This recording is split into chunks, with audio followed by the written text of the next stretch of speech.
तो चलिए आज तत्वों के परिवार के दो सबसे बड़े गुटों की जासूसी करते हैं, धातु और अधातु, और पता लगाते हैं कि आखिर ये एक दूसरे से इतने अलग क्यों हैं।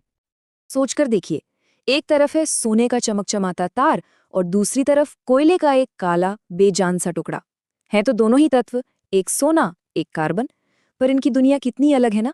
तो सवाल यही है कि भाई ऐसा क्यों है। देखिए, ये सिर्फ केमिस्ट्री का कोई चैप्टर नहीं है।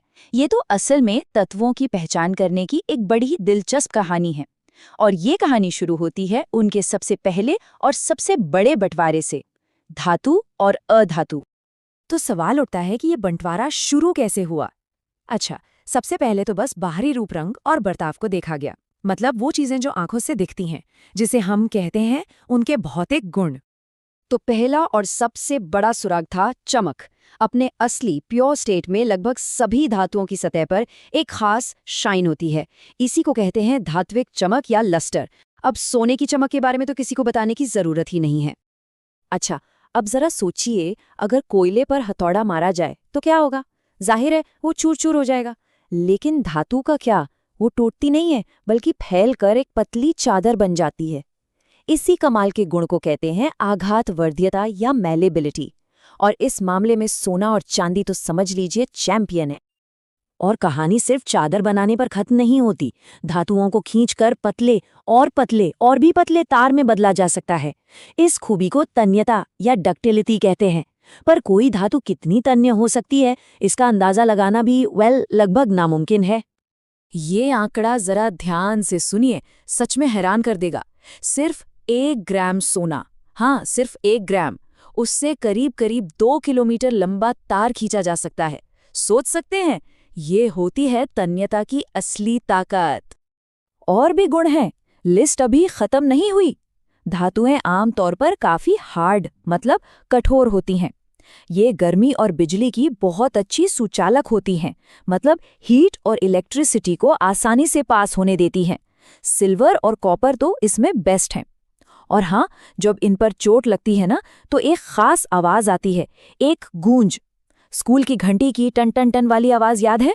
वो इसी गुण की वजह से आती है, जिसे सोनोरिटी कहते हैं। तो अब तक तो सब कुछ बड़ा सीधा साधा लग रहा है ना, चमकदार, कठोर, तन्य, मतलब एक सिंपल सी चेकलिस्ट है। लेकिन विज्ञान की कहानी में हमेशा एक मजेदार ट्विस्ट जरूर आता है। और बस यहीं से कहानी में असली मजा शुरू होता है। क्योंकि देखिए, प्रकृति के नियम किसी स्कूल के नियमों की तरह नहीं होते कि सब फॉलो ही करेंगे। कुछ तत्व ऐसे भी हैं जिन्हें हम कह सकते हैं कि वो थोड़े बागी हैं, उन्हें नियम तोड़ना पसंद है। तो मिलिए हमारे पहले रूल ब्रेकर से, पारा यानी मर्क्यूरी। नियम क्या था कि धातुएं ठोस होती हैं, लेकिन पारा एक धातु होते हुए भी कमरे के तापमान पर लिक्विड यानी तरल होता है। अच्छा, अगला नियम था कठोरता का।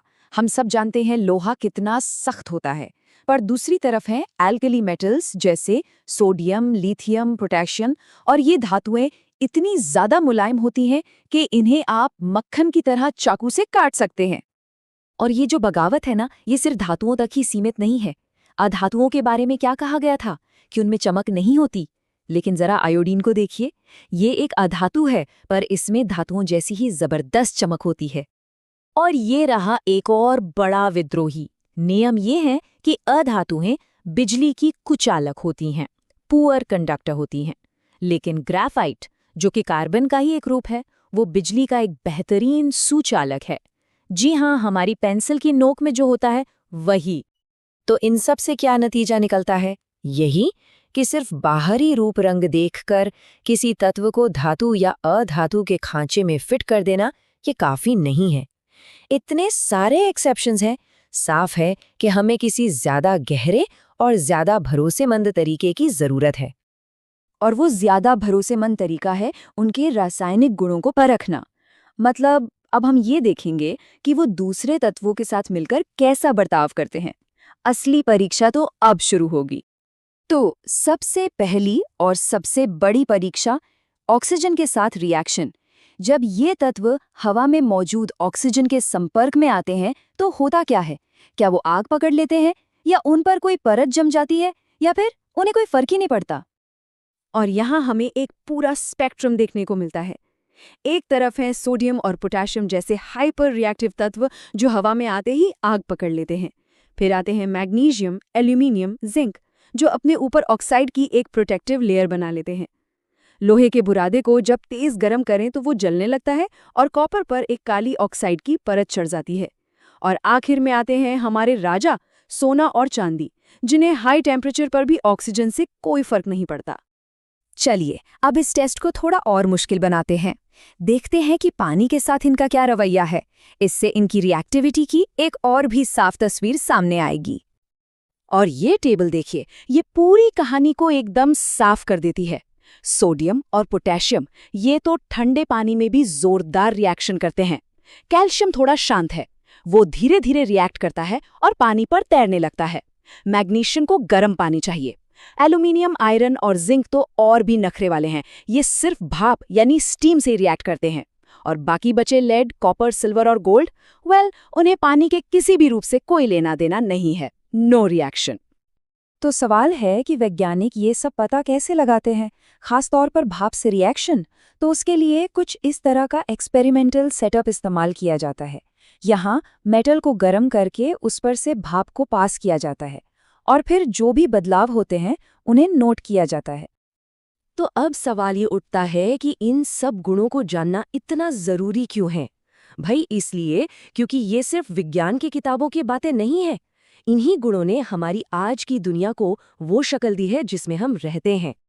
सोचिए जरा, कॉपर की डक्टिलिटी यानी तन्यता की वजह से ही हमारे घरों में बिजली के तार हैं। एल्यूमिनियम की मैलिएबिलिटी यानी आघातवर्धिता से ही हमें एल्यूमिनियम फॉइल मिलता है। धातुओं की अच्छी कंडक्टिविटी ही उन्हें खाना पकाने के बर्तनों के लिए परफेक्ट बनाती है। और सोने चांदी का किसी से रिएक्ट न करना, यही तो वो गुण है जो उन्हें कीमती गहनों के लिए अनमोल बनाता है। उनकी चमक कभी फीकी नहीं पड़ती। तो धातु और अधातु के बीच का ये जो फर्क है, ये हमारी टेक्नोलॉजी और हमारी रोजमर्रा की जिंदगी की नींव है। और ये पूरी चर्चा हमें एक बड़े सवाल के साथ छोड़ जाती है। इन बुनियादी गुणों को और साथ ही उनके उन बागी अपवादों को समझकर हम भविष्य में और कौन सी नई और अकल्पनीय टेक्नोलॉजी बना सकते हैं। सोचने वाली बात है।